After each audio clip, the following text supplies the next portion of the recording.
शिरूर हवेलीच्या आमदार माऊलींना पुणे सोलापूर रस्त्याविषयी कधी वाटणार प्रेम? आयटी पार्कच्या ग्लॅमरस पुणे नगर रस्त्याच्या सुधारण्यासाठी सर्वच लोकप्रतिनिधींचा पुढाकार, मग सामान्य आणि गरीब लोकांच्या पुणे सोलापूर रस्त्याच्या विकासासाठी कुणीच कसं येत नाही पुढे? नमस्कार, मी प्रियंका आणि तुम्ही पाहताय पुणे प्राईम न्यूज. सततची वाहतूक कोंडी, रस्त्यावर पडलेले खड्डे, अतिक्रमणांचे साम्राज्य आणि जीव मुठीत घेऊन चालणारे अतिसामान्य पुणेकर रोजच दिसणारे हे दृश्य आहे. पुणे सोलापूर मार्गावरील हडपसर, मांजरी, लोणी काळभोर आणि उरुळी कांचन परिसरातील पुणे नगर रस्त्यावरील आयटी पार्कची ग्लॅमरस गर्दी, ॲमनोरा पार्क सारख्या मॉलची चकाचौंध करणारी दुनिया येथे नसली तरी मध्यम गरीब स्थितीतले हडपसर आणि शिरूर हवेलीच्या आमदार खासदारांना निवडून देणारे लाखो मतदार याच सोलापूर पुणे परिसरात दुय्यम दर्जाचे जीवन कंठत असल्याचं चित्र आहे.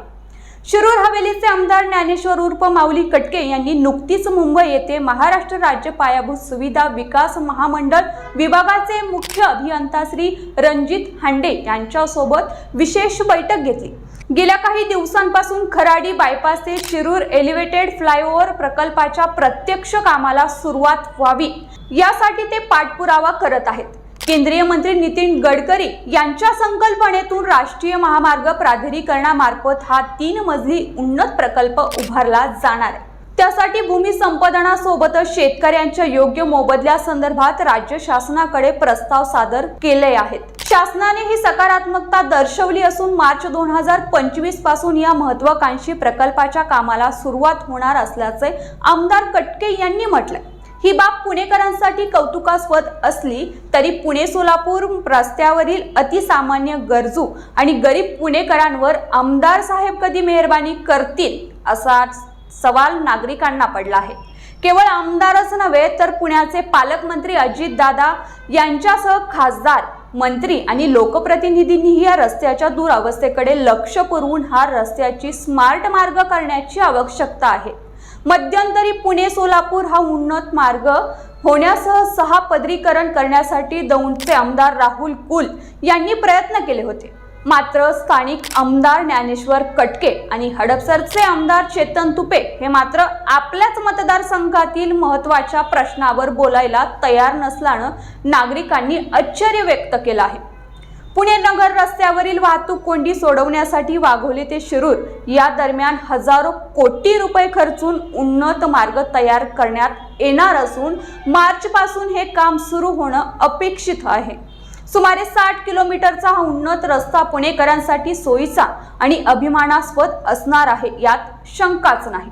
तथापि तेवढीच वाहतूक कोंडी पुणे सोलापूर महामार्गावर हडपसर, आकाशवाणी, भैरोबा नाला, पुलगेट चौक, किर्लोस्कर पूल अशा 10हून अधिक ठिकाणी रोज होताना दिसते.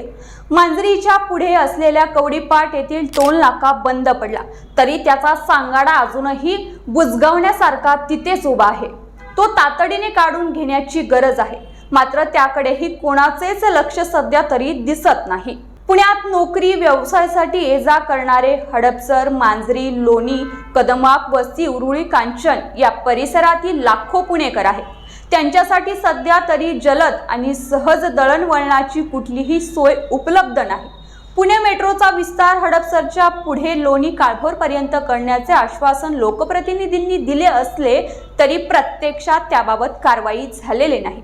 दरम्यान या मार्गावरील बेकायदा पार्किंग, 4 चाकी वाहनं आणि बेकायदा दुकानांचे सेवा, रस्त्यांवरील वाढलेले कच्चे पक्के अतिक्रमण यामुळे वाहतूक कोंडी होत असून आज तागायत अनेकांचे प्राण गेलेले आहेत, तर कित्येक अपघातामुळे कायमचे जायबंदी झाले आहेत. या आठवड्यात नगर पुणे रस्त्यावरील अतिक्रमण काढण्याची मोहीम जोरात सुरू आहे. मात्र तसंच अतिक्रमण पुणे सोलापूर परिसरात असताना त्याचा लोकप्रतिनिधींसह प्रशासकीय अधिकाऱ्यांनाही सोयीस्कर विसर पडल्याचं नागरिकांचं म्हणणं आहे. पुणे नगर रस्त्यावरील वाहतूक कोंडीचा प्रश्न सुटावा यासाठी या आठवड्यात अतिक्रमण निर्मूलन मोहीम हाती घेण्यात आली आहे. या मोहिमेदरम्यान शिरूर हवेलीचे आमदार ज्ञानेश्वर तथा माऊली कटके हे स्वतः जातीने उभे राहून काम करून घेत होते. ही कौतुकास्पदाची बाब असली तरी शेजारी असलेल्या पुणे सोलापूर रस्त्यावरील अतिक्रमणासह एकूणच प्रश्नांकडे त्यांनी असे स्वतः लक्ष घातले तर येथील रहिवाशांनाही ते माऊली कटके हे आपलेच आमदार असल्याचा विश्वास वाटेल.